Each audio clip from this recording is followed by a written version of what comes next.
네, 계속해서 창세기서를 우리가 살펴보고 있습니다. 창세기 19장 18절에서 26절 말씀입니다. 천사들이 롯에게 소돔을 떠나라고 명령을 했죠. 그런데 롯은 주저했습니다. 주저한 머뭇거린 이런 롯과 그의 아내와 두 딸의 손을 잡고 도시 밖으로 긴급하게 나가게 되었던 것이죠. 이것은 우리가 지난 시간에 살펴본 것처럼 주님의 긍휼이었다라고 말씀을 하고 있습니다. 하나님께서 긍휼을 베풀지 않았으면 롯과 그의 가족들은 다 죽을 수밖에 없었던 것이죠. 그러니까 주를 믿는다 하지만 여전히 죄인이기 때문에 죄인들에게 가장 필요한 것은 주님의 긍휼이다라고 하는 부분입니다. 불신자들에게도 그렇고 믿는 자들에게도 그렇고 주의 긍휼은 항상 필요한 것이죠. 롯이 주님의 그 긍휼을 입은 까닭은 롯이 주님을 믿는 신자였기 때문이다라는 것입니다. 롯도 역시 하나님을 믿는 사람이었던 것이죠. 비록 롯은 그 삶이 육신적인 부분이 있었습니다마는 그럼에도 불구하고 롯은 하나님을 믿었기 때문에 그것을 믿음을 의로 인정하셨다라는 것을 알 수가 있습니다. 그렇기 때문에 아브라함의 그 의인을 위한 기도 요청이 있었던 거죠. 그 가운데 롯이 또 그 가족 몇 사람이 건짐을 받게 되어진 것을 보게 되어집니다. 그래서 성경은 소돔에서 살던 롯을 의로운 롯이다라고 베드로 사도가 베드로후서 2장 7절에 언급을 하고 있습니다. 한참 수천 년이 지난 다음에 베드로 사도가 이 부분을 어떻게 알겠습니까? 하나님께서 알려주셨기 때문에 의로운 롯이다라고 말씀을 하고 있는 것이죠. 그래서 구약 이 사실만 우리가 살펴보면 롯은 정말 못된 사람이다 그렇게 볼 수는 있지만 신약에서 보면 의로운 롯이다라고 그랬기 때문에 우리는 항상 성경 여기저기를 다 살펴보아야 되는 것입니다. 이 구원이라고 하는 것은 롯은 이제 그 소돔과 고모라에서 건진받은 거죠. 이제 구원이라고 하는 그 단어도 우리가 이해를 해야 되는데 아무튼 구원은 행위가 아닌 은혜로 말미암는 거다라는 것을 알 수가 있습니다. 그래서 롯도 소돔과 고모라에서 건진받은 것이 하나님의 은혜로 긍휼로 거기서 살아남았다라는 것을 알 수가 있는 것입니다. 아무튼 천사들은 롯을 도시 밖으로 데리고 나갔지요. 그 뒤에 내 생명을 건지기 위해서 도피하라고. 어디로 도피하라고 그랬습니까? 산으로 도피하라. 그리고 또 주의해야 될 것은 뒤를 돌아보지 말라 그랬던 것이죠. 왜 그러냐면 머뭇거리다가 또 빨리 가야 되는데 천천히 가다가 구경하다가 하늘에서 뭐가 내립니까? 불과 유황이 내리고 있는데 비같이 쏟아졌다고 하잖아요. 그럼 그것으로 인해서 죽을 수도 있는 거지 않습니까? 얼마나 뜨거운 열기에 제대로 성하게 남아있는 것이 있겠습니까? 아무튼 죽을 수 있기 때문에 그렇게 돌아보지도 말고 속히 도피하라고 했던 것입니다. 그런 부분, 그런 말씀을 들었는데도 불구하고 오늘 이제 18절부터 롯이 그 부분에 대한 자기 생각들을, 자기 판단을 이야기하는 것을 보게 되어집니다. 18절을 우리 보겠습니다.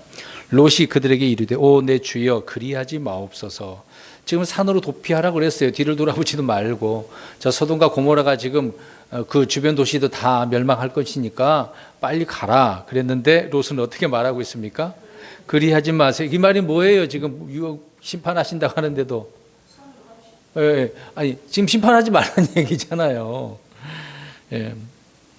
이것을 보면 저번 주에도 말씀드렸습니다마는 롯은 즉각적으로 순종을 했어야 되는 거죠. 그런 순간에 천사들에게 지금 그리하지 마세요라고 요청을 하고 있는 것입니다. 그러니까 산으로 도피하라라고 하는 그런 말씀을 바꿔달라는 이야기죠. 그리하지 마세요. 뭐 멸망을 하려고 합니까? 다른 데로 뭐 가면 안 되겠습니까? 그런 이제 이야기를 하려고 하는 부분인 것이죠. 롯은 소돔을 할 수 없이 떠나고 있는 상황 아니겠습니까? 그러니까 멀리 떠나고 싶었겠어요?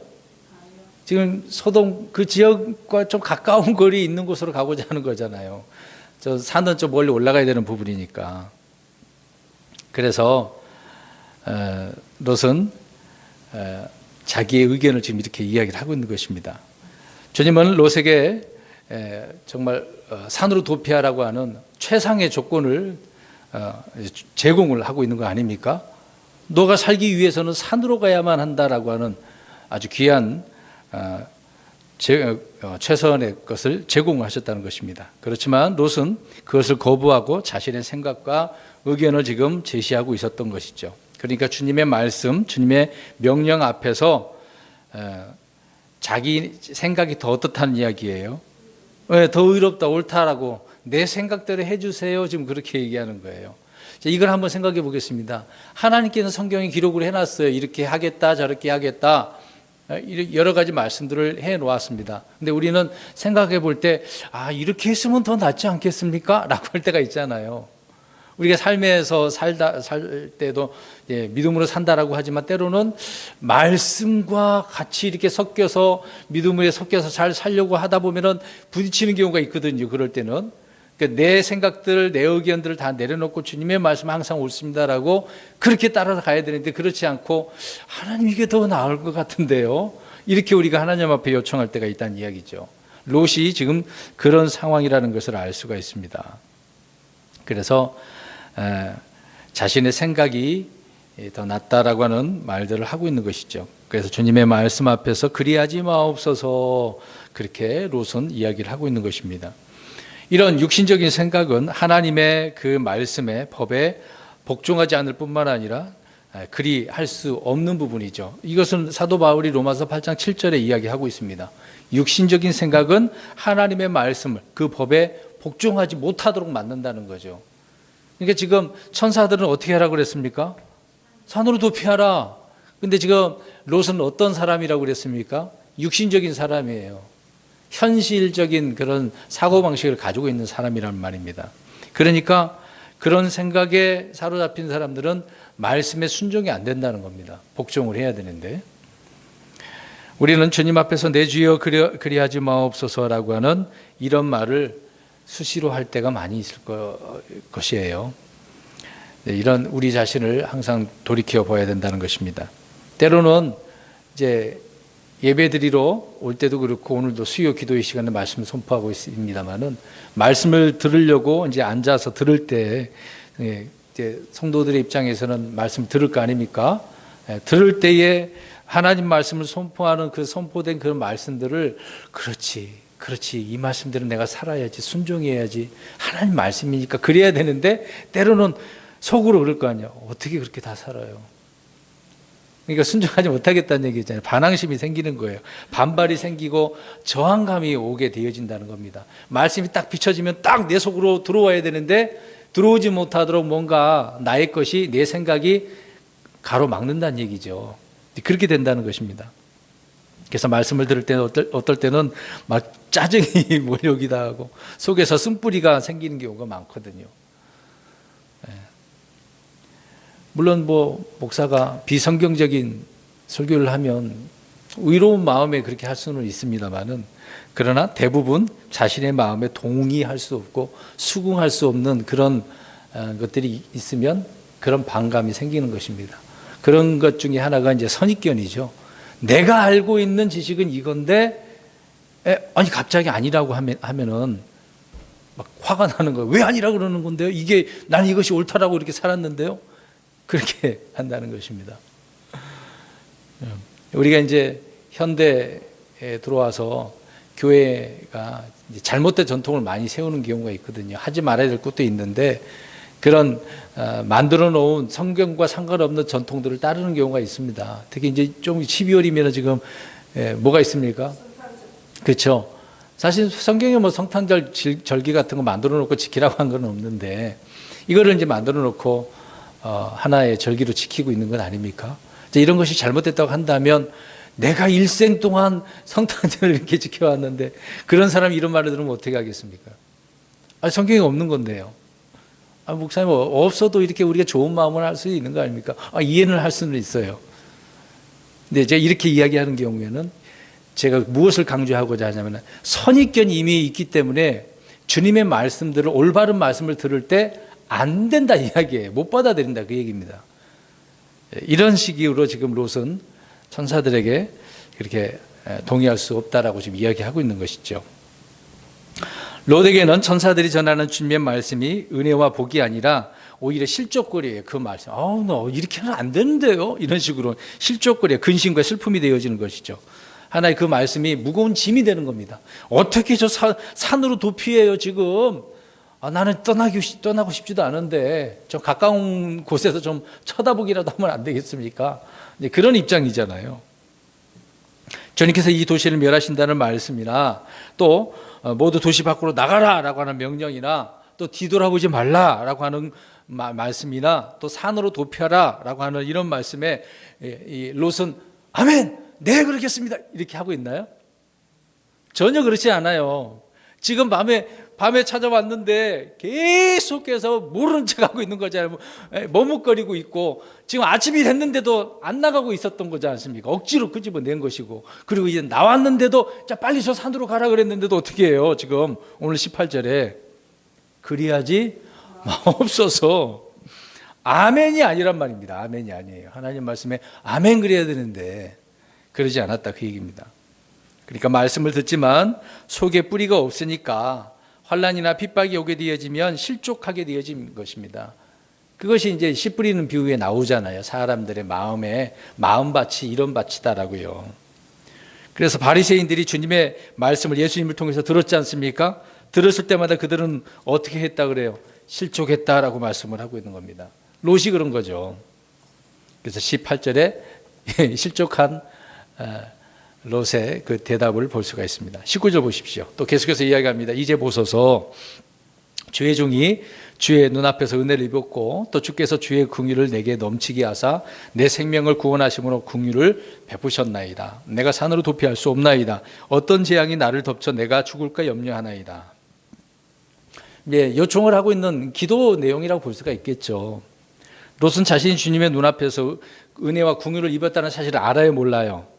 알고 있어요 지금요. 그래서 건진받았다, 거기서 지금 나왔으니까 건진받았다라고 고백은 해요. 그럼에도 불구하고 산으로 안 돼, 못 가요 그러는 거예요 지금. 그 이유가 뭡니까? 그 뒷부분에 나오잖아요. 재앙으로 인해 내가 죽을까 염려합니다, 그 얘기를 하고 있습니다. 여기서 이제 중요한 부분을 우리가 좀 살펴보려고 합니다. 말씀드린 것처럼 롯은 신자예요. 믿는 사람입니다. 말씀을 듣고 알고 믿기도 하고 고백도 하고는 있습니다. 그럼에도 불구하고 롯에게 부족한 것이 무엇이었느냐? 오늘날 그리스도인들도 마찬가지지만 이런 면에 있어서 순종의 부재라는 것을 알 수가 있죠. 그래서 산으로 도피하는 것은 안 된다라고 이야기를 하고 있는 것이죠. 자기 생각을 지금 계속해서 말을 하고 있는 것입니다. 가인도 한번 생각해 보세요. 주님의 심판이 이제 동생을 죽여놨으니까 얼마나 그게 무서워갖고 이제 감당할 수 없다라고 하지 않습니까? 오늘 롯은 산으로 도피하라는 명령에 산으로 도피할 수 없다라고 이야기를 하고 있습니다. 천사들은 롯이 재앙을 받지 말라고 지금 어디로 가라고 그랬어요? 산으로 도피하라고 했습니다만은 롯은 반대로 산으로 도피할 수 없다. 그 이유는 재앙이 나를 덮쳐 죽을까 염려한다. 말씀드린 것처럼 지금 롯의 문제점이거든요. 그럼 물어보겠습니다. 자, 하나님께서 그렇게 도피하라고 그랬으면 도피하다가 재앙으로 죽겠습니까? 안 죽는 거잖아요. 그러면 이렇게 질문을 우리가 받아야 돼요. 하나님의 말씀에 순종하면 순종했는데 나에게 재앙이 있을 수 있나? 지금 롯의 육신적인 그리스도인들은 이렇게 생각한다라는 것을 알 수가 있습니다.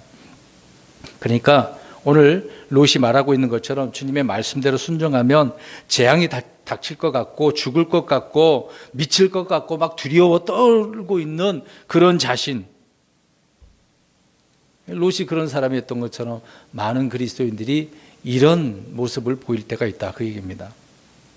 여러분, 주님의 말씀대로 순종하는 것이 가장 안전하고 좋은 것 아니겠습니까? 불안도 아니고 재앙도 아니거든요. 가장 안전한 거거든요. 롯은 자기 십자가가 뭔지를 몰라요. 자기 십자가는 뭡니까? 나를 부인하고 주님을 따라가야 되는 거잖아요. 그러면 내 생각이 이런 거 있으니까 내 생각은 내려놓고 주님의 말씀대로 산으로 갔어야만 하는 것입니다. 여러분, 말씀에 순종한다고 해서 내게 뭐 큰 어려움이 오고 뭐 어떤 재앙이 아닙니다. 말씀에 순종하면 그것이 복이에요. 주어지는 삶 가운데 우리가 손해보는 것이 있을 수는 있어도 항상 하나님의 말씀을 옳기 때문에 손해가 있는 건 아닙니다. 하나님이 보시는 입장에서는 우리에게는 복이거든요. 근데 내게 있어서는 지금 롯의 입장에서는 보세요. 지금 심판하면은 지금 자기의 것이 다 어떻게 된다고 생각하고 있는 거예요. 없어져 버리고 다 타서 없어져 버린 거잖아요. 자기 입장에서는 손해라고 생각을 하는 거예요. 근데 가지고 있는 그 재물이 중요한 것입니까? 생명이 중요한 것이잖아요. 하나님께서 다 죽어야 되는 그런 상황에서 살려줬는데도 불구하고 그게 재앙이라고 생각하면 안 되는 거잖아요.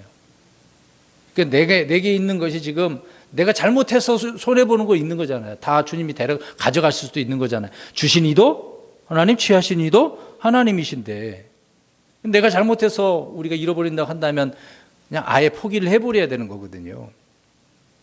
주님께서 말씀에 순종하는 것, 그게 좋은 것이기 때문에 우리는 그렇게 나아가야 되는 것입니다. 롯은 이 부분에 있어서 부족했다라는 것을 알 수가 있습니다. 20절 보십시오. 이제 보소서 이 도시는 도망하기에 가깝고 작기도 하오니 내가 거기로 도피하기 하사 내 혼이 살게 하소서. 그것은 작은 도시가 아니니까 하며. 앞에서 말씀드린 것처럼 롯은 주님의 말씀을 거부하고 자신의 의견을 제시하면서 이것이 합당하다, 정당하다, 그래서 그런 논리로 지금 설명을 했었습니다. 롯과 마찬가지로 우리는 천사들이나 하나님 앞에서 언제든지 자신의 입장을 옹호하고 주장하려고 하는 이런 생각들을, 의지들을 많이 가지고 있죠. 그래서 기도를 통해서 하나님 이렇게 하는 것이 옳지 않습니까? 그럴 때가 많거든요. 내가 지금까지 주님을 잘 섬겼는데 하나님 이럴 수 있습니까? 이런 경우가 있거든요. 왜 하필이면 납니까? 이런 경우에 갑자기 내가 암 걸렸다고 생각해 보세요. 그러면 거의 대부분 안 걸린 그리스도인들이 그런 얘기를 하고, 하나님 하필이면 내가 왜 그렇습니까? 지금까지 일생 동안 다른 데까지 닿고 항상 주님 말씀 섬기고 찬양하고 선한 일 한다고 하고 했는데 내게 왜 이렇습니까? 그런 하소연하는 사람들이 많거든요. 여러분, 죄를 지어도 이유가 있고 불순종해도 명분이 있고 무엇을 해도 할 말이 있는 것처럼 롯에게도 지금 이런 부분이 있네요. 롯은 왜 자신이 산으로 도피하라는 천사들의 그 말이 자기에게 부당하고 잘못되었는지, 자신은 왜 산으로 도피할 수 없는지 이렇게 설명을 하고 있는 것입니다. 자, 롯이 선택한 장소는 산이 아니라 어디예요? 평지에 있는 소알. 이 소알이 지역이 어디냐면요, 여기 보세요. 이스라엘 지도, 제가 어리기는 없습니다만은 이 가나안 땅 그 지역을 보면 맨 위에가 이제 가운데 보면은 갈릴리 호수가 있어요. 그 다음에 내려오는 물줄기가 요르단강이잖아요. 밑에 고여 있는 것이 사해, 흔히 말 죽음의 바다지 않습니까? 그 사해 바로 맨 밑에 지역이에요. 소돔 고모라, 거기에 소알이라고 하는 것이 바로 그 밑에예요. 그 부분이란 그 얘기입니다. 그러니까 그 지역이 어디 있는지 알겠죠. 사해 바다 그러면은 흔히 거기는 죽음의 바다니까 그 바다가 주로 어떻다는 얘기죠? 자, 소금에 의해서 뭐가 생명이 자랄 수가 없어요. 다 소금 농도가 엄청나게 높기 때문에 뭐 사람들이 이스라엘 가면 거기서 막 수영도 해보고 둥둥 떠 있는 것을 하긴 하더라고요. 그 바다가 그런 곳이에요. 그 소알이라고 하는 그 도시가. 아무튼 그 장소로 지금 가야겠다라고 이야기를 하고 있는 것이죠. 근데 소알은 본래 소돔과 함께 멸망당할 수도 있었던 곳인데 롯이 거기가 좀 낫겠습니다. 안전할 것 같습니다. 그러니까 롯 때문에 이 소알 도시는 어떻게 된 거예요? 멸망 안 당한 거예요. 근데 소알에 사는 사람들은 이런 걸 알아요, 몰라요? 사실상 모르죠. 자기들도 죽어있으면 하는 건데 누구한테 감사해야 되나요? 모르는 이야기겠습니다만은 참 이런 일도 있네요. 원래 소알의 도시의 이름은 벨라였다라고 창세기 14장 2절에 말씀을 하고 있습니다. 그래서 롯이 이것을 바라보고, 그러니까 바라보는 지점이 소돔과 고모라 거기에서요. 그 이제 가기 전에 소알이 맨 끝이었거든요. 그 도시에서 끝 부분이었단 말입니다. 이제 그런 곳이었기 때문에 그나마 소돔 지역과 가까운 곳이니까 그곳으로 가겠다라고 했던 것이죠. 롯은 소돔과 고모라를 비롯한 모든 것을 다 멸해지더라도 이 소알만큼은 건지고 싶었다라는 것을 롯의 변명을 통해서 우리는 알 수가 있는 것입니다. 롯에게 소알은 어떻게 보면 탐심과 안목의 정욕이 끝나는 그 지점이라고 할 수가 있겠죠. 마지막 부분이잖아요. 모든 것을 다 잊고 그걸로 가겠다라고 했으니까 마지막 희망이었다라는 것을 알 수 있습니다. 그래서 그것은 작은 도시가 아니니까 이제 큰 도시도 아니고, 소돔은 좀 큰 도시였는데 고모라 막 그 지역 그 당시에는 엄청난 도시 아닙니까? 근데 이제 소알은 작은 도시입니다. 좀 마음이 이제 좀 줄어들었나 보네요. 기대치가요. 롯은 지금 하나님께서 이 작은 도시 하나쯤은 그냥 둘 수 있겠다라는 그런 생각을 가졌기 때문에 자기 의견을 그렇게 제시했던 것입니다. 자, 우리는 이것을 볼 때 롯처럼 세상에서 건짐을 받았습니다만은 여전히 이 세상과 어떤 상황입니까? 분리하는 삶을 살아가야 되는데 분리하지 않고 세상과 하나님은 원수가 되고 있는데 원수가 아니라 그 원수를 어떻게 하고 있어요? 친구처럼 사랑하고 있는 것이죠. 계속해서 붙어 있고 싶은 롯의 마음을 우리가 이해할 수가 있습니다. 그래서 롯처럼 오늘날 육신적인 그리스도인들이 이런 모습을 보이고 있는 거죠. 여러분, 이 작은 도시라는 의미를 한번 보겠습니다.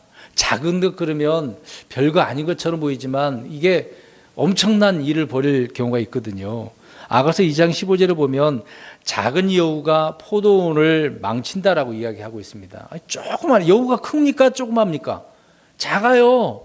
근데 이 포도원 여우가 돌아다니면서 포도원을 망쳐버리는 경우가 이제 중동 지역에서는 있었기 때문에 이런 말씀들을 하고 있는 겁니다. 작은 거라고 해서 무시해서는 안 된다 그 얘기죠. 지금 사실상 이 소알 작은 도시도 어떤 도시입니까? 사실상 악한 도시에 거기도 멸망당해야 되는데 자기 입장에서는 작은 도시니까 그나마 괜찮을 거라고 생각했던 것이죠. 또 작은 누룩이 온 덩어리를 어떻게 합니까? 뜨게 하는 거잖아요. 이 조그만 거 무시해서는 안 되는 것입니다. 여러분, 그럼 이거 생각해 보겠습니다. 죄라고 할 때 작은 죄가 있어요, 없어요? 작은 죄가 어디 있습니까? 뭐 큰 죄는 그런 거 없어요. 다 똑같은 죄예요. 탐심도 그렇습니다. 탐심도 작은 탐심, 욕심도 욕심을 크게 가지고 그런 거 없어요. 다 똑같다 이 말입니다. 하나님께서 보실 때는. 작은 습관, 작은 불법, 작은 타협, 작은 거짓말 그런 건 없다 그 얘기입니다. 이 작은 것, 자기 의견을 제시했습니다만은 야 똑같은 거야. 흔히 그런 말 하잖아요. 쌤 그거나 이거나 똑같다 뭐 그런 의미잖아요. 롯은 이런 마음을 갖고 있습니다. 그래서 20절에 작은 도시입니다. 소알로 가겠습니다. 그 얘기를 하고 있네요. 21절 보겠습니다. 그가 그에게 이르되 천사가 이야기하고 있습니다. 보라 내가 이 일에 대해서도 너를 받아들였은즉 내가 말한 이 도시를 멸하지 아니하리니. 소알을 택한 롯에게 천사는 그래 알았어. 네 말대로 해줄게. 그래서 들어주네요. 참, 이 부분을 우리가 한번 생각해 보겠습니다. 자, 그럼 이제 보겠습니다. 롯은 산이 아니라 소알로 가겠다라고 요청을 했어요. 기도한 거나 마찬가지잖아요. 이 부분에 대해서 응답이 돼요, 안 돼요? 바로 돼버리네. 그 자리에서 돼버렸어요. 근데 이 부분에 있어서 지금 소알로 가는 것이 롯에게 복입니까? 재앙입니까? 우리가 잘 생각해야 되는 거잖아요. 이 기도 응답이 된 거잖아요, 사실상. 우리가 이걸 생각해 보세요. 하나님 앞에 우리가 기도를 많이 하는데, 근데 우리가 많은 내용들을 가지고 하나님 앞에 기도할 때 그것이 응답이라고 할 때 우리가 주어지는 경우가 있을 거 아닙니까? 그럴 때 그것이 이거 복인가 재앙인가 잘 판단하고 해야 되는 거죠. 그러니까 기도할 때도 우리가 그걸 생각을 하고 주님의 뜻에 의한 그 부분이 돼야 되는데 내 뜻에 이렇게 해달라고 그랬으니까 그럴 때는 이것이 재앙인가 복인가 응답이 되었을 때 조심성이 있어야 되는 것이죠. 롯은 소돔에서 온갖 불의한 사람들의 불의한 행실을 보면서 혼의 고통을 당했다라고 말씀을 하고 있는 거죠. 그럼에도 여전히 소돔과 같은 소알을 선택하고 있는 것입니다. 그러니까 롯은 분리하는 대신 계속 어떻게 하고 있는 거예요? 타협을 하고 있는 거예요. 타협을. 그러니까 세상을 버리지 않았다는 겁니다.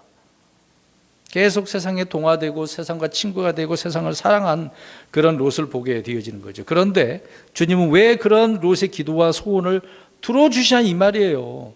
때로는 물론 하나님께서 육신적인 그런 내용들을 요구하더라도 들어주시지 않습니까? 이스라엘이 왕을 구했을 때 그래도 어떻게 해요? 하나님은 버렸다고 하지만 그래도 들어주시잖아요. 우리 이스라엘이 이집트에서 나왔을 때 광야 때도 보시기 바랍니다.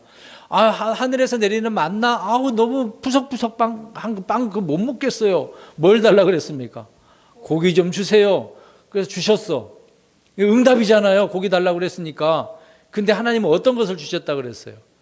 야위게 하는 것을 주셨다. 야위. 그러니까 문제가 이제 단순한 식욕 문제 때문이 아니라 탐욕에 빠졌기 때문에 하나님은 야위게 하는 것을 주셨다라고 이야기하고 있습니다. 비록 고기 먹었으니까 우리가 흔히 말하면 고기 먹었으면 어때요? 육체적으로 힘이 난다고 생각하잖아요. 근데 어떻게 된 거예요? 야위게 됐다라고 이야기합니다. 윤택하지 않았다는 이야기예요. 몸에 이상이 발생할 수밖에 없는 겁니다. 건강한 게 아니란 이야기예요. 그들이 불평했습니다마는 그럼에도 주님은 응답을 하셨어요. 혼이 메마르고 야위게 하는 것을 주셨다라고 시편 106편 15절에 말씀을 하고 있는 것입니다. 그렇기 때문에요, 이런 부분은 응답이라고 할 수 없겠죠. 일단 하나님 그래도요 지금 당장 급하니까 그것만이나 주시면 응답인 줄 알겠습니다. 그런 사람이 있을지도 모르겠어요. 비록 그것이 나에게 지금 유익이 된 것이 아니라 오히려 내 혼에 있어서 야위게 하는 것인데도 불구하고 그게 응답이라고 한다면 할 수는 없겠죠. 본인이 그렇게 인정한다는데. 여러분, 자신의 기도가 응답이 될 때 자신의 어떤 믿음을 자랑할지도 모릅니다. 내가 이렇게 해서 하나님께서 응답해 주셨어. 분명히 그럴 거란 말이죠. 그걸 간증이랍시고 그럴 거 아닙니까? 육신적으로 이렇게 살면서 하나님께서 바로 이렇게 응답을 해 주셨습니다. 이제 사업을 하면서 그러잖아요. 정직하게 해갖고 그렇게 했다고 한다 이해를 하는데, 정직하지 않고 올바르지 않게 그렇게 해서 불로소득을 불의의 만몬으로서 취한 경우에도 이것이 하나님께 해줬다고 하는 사람이 얼마나 많습니까? 그런 사람에게 롯과 같은 기도 응답이 있는 것이죠. 이스라엘과 같은 그런 기도 응답처럼 마음의 탐욕과 불법을 안고 한 그 기도가 응답이 될 때 우리는 주의 뜻이라고 자랑하는 성도들이 되어서는 안 됩니다. 그런 성도들은 속은 거예요. 속은 거. 누구에게 속은 줄 아십니까? 마귀에게 속은 거예요. 자, 그 내용을 우리 좀 이해를 해야 됩니다. 자, 하나님께서 그럼에도 불구하고 그들에게 그렇게 주신대요. 에스겔서 14장 4절 7절을 한번 보겠습니다. 마귀도 그렇게 줍니다. 주님께서 그렇게 들어주시고 주시기도 했습니다만은 이거는 복이 아니고 본인의 혼에게 문제가 될 수도 있습니다. 에스겔 14장 4절 먼저 읽겠습니다. 시작. 그러므로 그들에게 말하고 그들에게 이르되 주 하나님이 같이 말하노라. 이스라엘의 집에서 자기 우상들을 자기 마음속에 세우며 자기 불법의 걸림돌을 자기 얼굴 앞에 두고 대언 자에게 나오는 모든 자에게 곧 자기 우상들의 많은 수요대로 나오는 자에게 나 주가 응답하리라. 우상을 섬기면서 대언 자에게 나와가지고 하나님 앞에 물어보고 있네요. 그래? 물어봐갖고 어떻게 좀 해달라고? 자, 그럼 7절 보겠습니다. 시작. 이스라엘의 집과 이스라엘에 머무는 타국 중에 자신을 분리하여 나를 떠나고 자기 우상들을 자기 마음속에 세우며 자기 불법의 걸림돌을 자기 얼굴 앞에 두고 나에 관하여 묻고자 대언자에게 나오는 모든 자에게 곧 그에게 나 주가 친히 응답하리라. 자, 이스라엘도 그렇고 또 타국인도 그렇고 이런 식으로 우상 섬기면서 하나님 앞에 나오는 자, 그래도 하나님은 어떻게 해주시겠대요? 응답해 주시네요. 이거는 좋은 응답이 아닙니다. 그대로 주겠다는 얘기죠. 계속해서 보시면 더 이해가 될 겁니다. 22절 보십시오. 너는 속히 거기로 도피하라. 소알로 도피하라는 거죠. 내가 거기에 이를 때까지 내가 아무것도 할 수 없노라 하였더라. 그러므로 그 도시의 이름을 소알이라 하였더라. 롯의 간청에 의해서 소알로 도피하게 되어진 것을 보게 되어집니다. 롯이 말한 대로 소알은 가까운 곳에 있었기 때문에요, 피하기 쉬운 그런 장소였던 것이죠. 자, 산으로 가는 길은 멀고 험할 수도 있습니다. 그런데 사는 사람들이 삽니까 안 삽니까? 살지는 않아요. 도시에 살려고 하잖아요. 물론 도시와 떨어져 살려고 하는 사람은 극히 드물고 있습니다만은 대부분 도시 생활을 하려고 하는 것이 모여서 살려고 하는 거죠. 소알은 반대로 사람들이 많이 사는 도시입니다. 이런 소알은 뒤를 돌아보지 말아야 될 곳이고 평야하기 때문에 가면 안 되는 건데 그것을 원했단 말이죠. 그럼에도 불구하고 내가 거기에 이를 때까지 아무것도 할 수 없다. 심판하지 아직 안 하겠다는 이야기잖아요. 그러니까 안전하게 대피하기 전까지는 심판을 하지 않겠다. 그 말씀이 되는 것입니다. 이것을 보면 구원의 안전 보장을 알 수가 있겠죠. 주 예수 그리스도를 믿는 자들은 하나님께서 안전하게 지켜주시는 것을 알 수가 있습니다. 비록 롯은 육신적인 사람이었습니다마는 이렇게 불순종하고 있음에도 불구하고 하나님은 그를 이렇게 지켜주는 것을 볼 수가 있는 것입니다. 자, 이것은 앞으로 이제 예언적인 부분이 될 수도 있겠습니다만은요. 앞으로 이 땅에 7년, 전 3년만, 후 3년만, 특히 후 3년만 대환란이 있게 되어질 때 이런 주님의 심판, 진노의 때지 않습니까? 그런 때를 우리 그리스도인들이 겪습니까? 안 겪습니까? 그렇죠. 그런 환란의 때를 면하게 해주시는 것이 아니겠습니까? 우리는 피하게 되어지는 것이죠.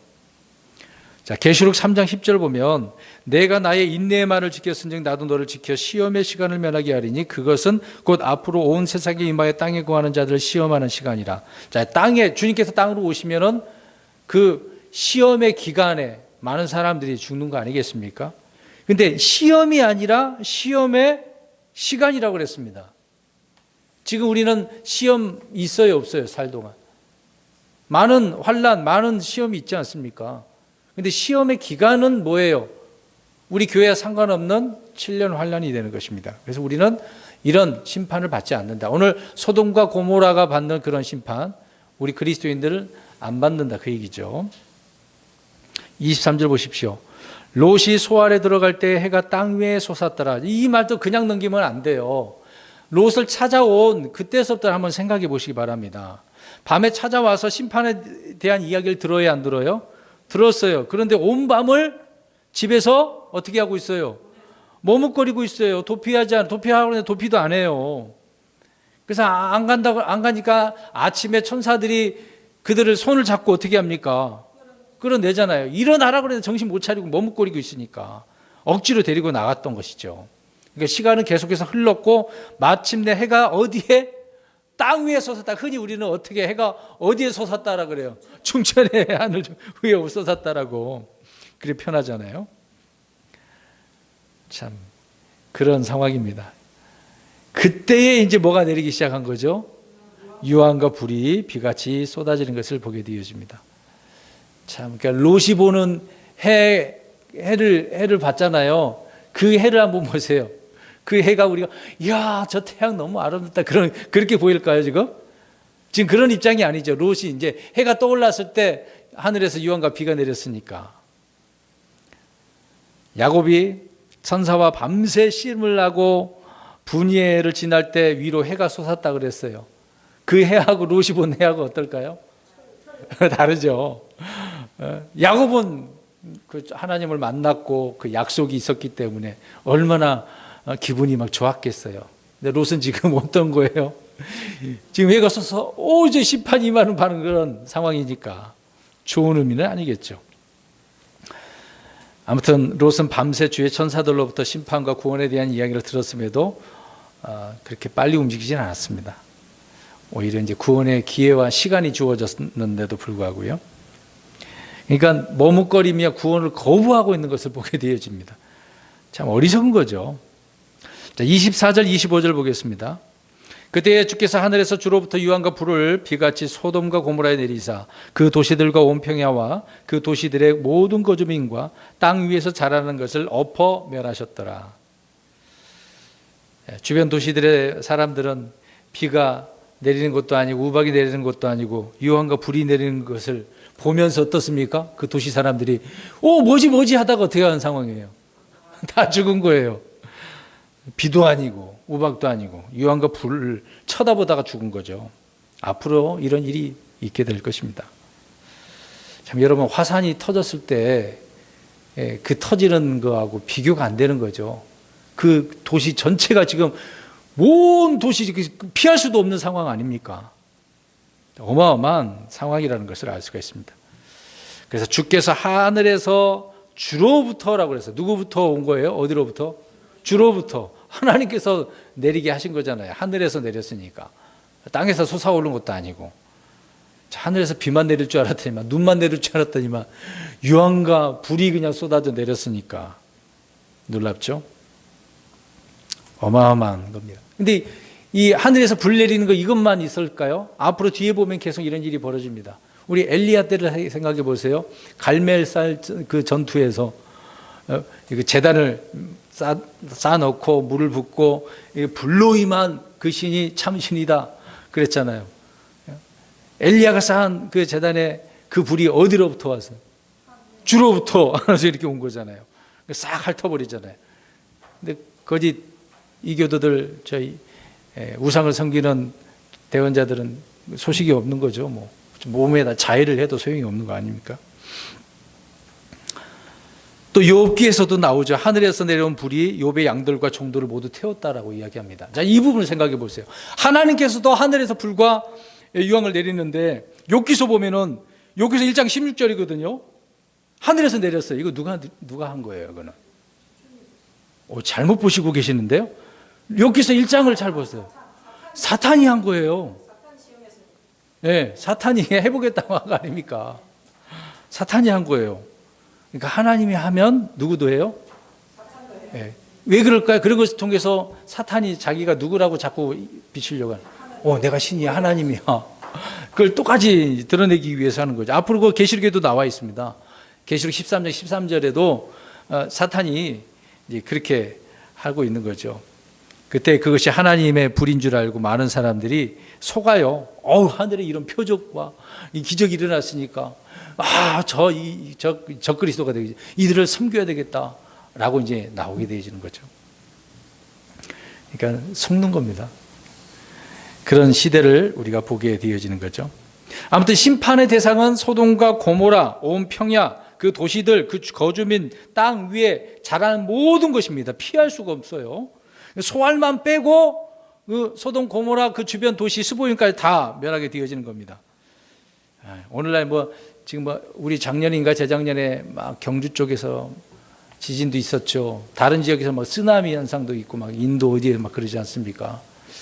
그런 것과 비교가 안 되는 겁니다. 이거는 앞으로 대환란 기간에도 하늘에서 땅에서 땅 밑에서 천지개벽이죠. 엄청난 일이 벌어질 겁니다. 우리 신명기 29장 23절을 보십시오. 소돔과 고모라만 아닙니다. 신명기 29장 23절, 신명기 29장 23절 읽겠습니다. 29장 23절 시작.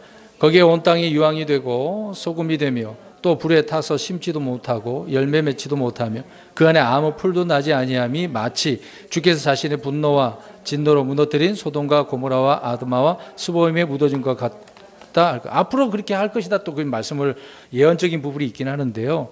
이 소돔과 고모라가 이렇게 유황과 불로 멸망할 때 주변 지역도 이렇게 됐습니다. 꼭 소돔과 고모라만 생각하면 안 되는 거예요. 아무튼 하나님께서 경고로 본보기로 이렇게 주신 말씀입니다. 그러니까 창세기를 보면 앞으로의 일들을 알 수가 있습니다. 하나님이 어떤 하나님이라는 것을 알 수가 있어요. 아까 우리 시작 전에 창세기 살람 앞으로 몇 년을 더 해야 돼. 벌써 2년 가까이 되고 있지 않습니까? 19장인데 20장 반도 못 살펴보고 있는데 아무튼 어마어마하네요. 비록 길지만 시간을 많이 우리가 할애하면서 살펴보고 있습니다만은 하나님이 어떤 분이라는 걸 우리가 자세히 알았으면 좋을 것 같습니다. 마지막 26절, 19장 26절입니다. 그러나 롯의 아내는 그의 뒤에서 뒤를 돌아보았으므로 소금 기둥이 되었더라. 롯의 아내가 소금 기둥이 된 장면입니다. 근데 보십시오. 그의 뒤, 누구 뒤예요? 롯을 따라가고 있는 거예요. 좀 처진 거죠. 바짝 따라갔으면 좋을 것 같은데 제가 볼 때는 아닌 것 같아요. 걸음이 좀 늦었던 것 같습니다. 그의 뒤에서 어떻게 했어요? 그러면 이제 롯은 아내가 뒤를 돌아본지 알았겠습니까? 모르죠. 그냥 간 거죠. 계속 그렇게 도망치고 있는데도 불구하고 돌아보지 말라 그랬는데 그 말씀이 롯의 아내에게는 아니네요. 그것도 롯은 비록 좀 이렇게 저렇게 해달라 요청을 했습니다마는 뒤를 돌아보지 않아서 그나마 다행이긴 한데 롯의 아내는 돌아봤네요. 빨리 안 간 것입니다. 참 분명히 뒤를 돌아보지 말라고 그랬는데도 불구하고 뒤를 돌아봤네요. 그러니 바로 옆으로 같이 갔으면 또 모를까 쫓아간 거죠. 그러니까 항상 뒤에 처지는 사람들은 꼭 문제가 되더라고요. 그러니까 앞장서는 게 좋거든요. 이스라엘이 이집트에 나올 때도 앞부분에 있으면 괜찮은데 뒤에 처진 것을 누가 와서 공격했습니까? 아말렉이. 계속 치고 빠지고 연약한 자들만 공격했다고 나오잖아요. 항상 그렇습니다. 처지면 그래요. 롯의 아내가 그런 케이스였던 거죠. 한번 생각해 보세요. 재산도 있고 친구도 있고 지위도 있고 그러는데 얼마나 마음이 그게 미련이 남았겠습니까? 우리 마지막 구절이 되겠습니다만은 누가복음 17장 29절에 32절 우리 예수님이 이 롯의 이야기를 한 내용을 롯의 아내를 기억하라고 말씀하셨잖아요. 근데 이거를 앞으로 7년 환란 가운데 그 재앙을 그때가 이제 주의 심판의 날이잖아요. 주의 날에 대한 이야기인데 그 얘기를 미리 하시는 장면 내용입니다. 자, 우리 읽어보겠습니다. 17장 29절부터 시작. 롯이 소돔에서 나간 바로 그날에 하늘로부터 불과 유황이 비오듯 내려 그들을 다 멸하였느니라. 사람의 아들이 나타나는 날에도 그와 같으리라. 그 날에 지붕 위에 있는 자는 자기 물건이 집에 있어도 그것을 가지러 내려가지 말 것이요 들에 있는 자도 그와 같이 뒤돌아보지 말 것이니라. 롯의 아내를 기억하라. 왜 롯의 아내를 기억하라고 앞에 말씀들을 보니까 뒤를 돌아 가지 말라 그랬는데 간 거잖아요. 쳐다보지 말라 그랬는데 쳐다봤잖아요. 그래서 롯의 아내를 기억하래요. 앞으로 이스라엘은요, 이 환난 기간에 들어가 보면 이래야 돼요. 도망은 어떻게 그때 막 이런 일이 벌어져 그러면 어디로 도망가라고 그랬어요? 마태복음에서도 산으로 가라. 유대인들은 산으로 가야 돼요. 그때도 산으로 가야 되거든요. 근데 무슨 말이에요? 롯처럼 무슨 말이에요? 어떻게 산까지 가요? 좀 내려갔다 오면 안 됩니까? 우리 가족들도 있는데요. 물건도 있는데요. 들에 있는 자도 되돌아가지 말라 그랬잖아요. 이런 일이 벌어진다고요? 이야기합니다. 왜 그러니까 이때는 무슨 때니까? 심판이 때니까. 이제 돌이키지 않겠다 그 말입니다. 심판할 때는 이런 일이 벌어지니까 뒤도 돌아보지 말아야 돼요. 자, 그럼 여기서 보겠습니다. 롯의 아내는 뒤를 돌아봤다가 소금 기둥이 되었어요. 소금 기둥. 자, 흔히 우린 그렇습니다. 물론 그 말은 틀린 말은 아닙니다. 주님의 말씀에 불순종해서 소금 기둥이 됐다. 어떻습니까? 잘 생각하셔야 돼요. 물론 전체적인 면에서 말씀을 안 들었단 말이에요. 근데 머뭇머뭇거려요. 지금 아까 소알이라고 하는 지역을 보십시오. 지금 소돔에서 소알로 도망치고 있어요. 근데 그 소알이 지금 그 주변이 뭐가 있다고 그랬습니까? 아까 사해바다? 거기는 뭐가 있는 거예요, 주로? 소금. 자, 그럼 보세요. 위에서 유황과 비가 쏟아져요. 쏟아지고 밑에는 막 소금이 있고 그런 상황이란 말이에요.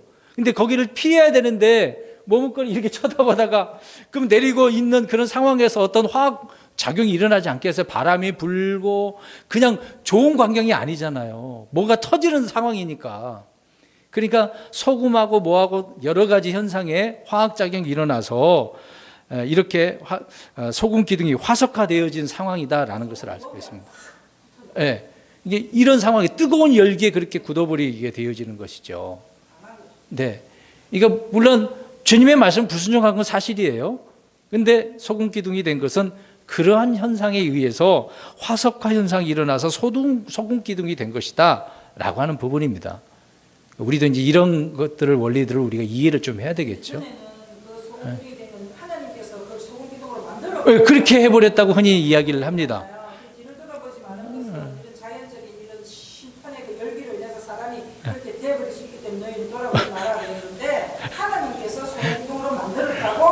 흔히 이제 그렇게 얘기를 하죠. 그러니까 꼭 그러지는 않은 거다라는 것을 말씀드리는 거예요. 불순종한 것은 사실인데 그렇게 빨리 가야 되는데 지금 뒤에서 머물고 있는 거잖아요. 뒤에 쳐다보고 있었고 빠른 걸로 안 갔단 말이죠.